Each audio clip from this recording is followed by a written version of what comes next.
పౌర సన్మాన సభలో మీసం మెలేసిన బాలకృష్ణ గారు ఇలా చేయడంతో ప్రతి ఒక్కరు కూడా చాలా ఆనందాలు వ్యక్తపరుస్తూ ఉన్నారు.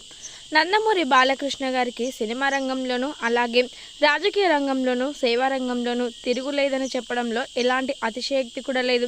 చాలామంది బాలకృష్ణ గారు ఎందుకింత స్పెషల్ అంటూ ఉంటారు, కానీ బాలయ్య మాత్రం ఎంతో అద్భుతంగా తన పని తను చేసుకుంటూ ముందుకు సాగిపోతూ ఉంటాడు. ఎప్పుడు చూసినా కానీ 10 మందికి సహాయం చేసే గుణంలో మాత్రమే ఆయన మునిగి తేలుతూ ఉంటాడు.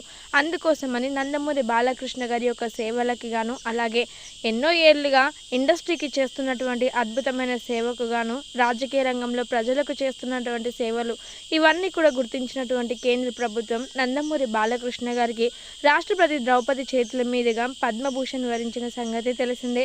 దీంతో పద్మభూషణ్ వచ్చిన ఆనందంలో హిందూపురం ప్రజలందరూ కూడా అలాగే టీడీపీ నేతలందరూ కూడా సొంతంగా ఎలాంటి ఇబ్బందులు లేకుండా ఎంతో అంగరంగ వైభవంగా పౌర సన్మాన సభను హిందూపురంలో ఏర్పాటు చేశారు. అయితే ఈ యొక్క నందమూరి బాలకృష్ణ గారు పౌర సన్మాన సభకు రావడం మాత్రమే కాకుండా మాట్లాడుతూ చాలా గర్వపడ్డారు. ఈ రోజున నాకు మాత్రం ఇలాంటి పౌర సన్మాన సభ జరగడం చాలా సంతోషకరంగా అనిపిస్తోంది. ముఖ్యంగా చెప్పాలంటే మీ యొక్క ఆదరణ మాత్రం నన్ను ఇక్కడికి తీసుకువచ్చిందని చెప్పాలి. మీలాంటి గొప్ప ప్రేమ, ఆదరణ, ఆప్యాయత అన్నీ దక్కాయి కాబట్టి ఈ రోజున నాకు పద్మభూషణ్ వరించింది. కాబట్టి నేను మాత్రం గర్వంగా మీసం మెలేసి మరి చెప్పుకోగలుగుతున్నాను అంటూ ఎంతో హ్యాపీగా తన ఎమోషనల్ కామెంట్స్ పంచుకున్నారు బాలకృష్ణ.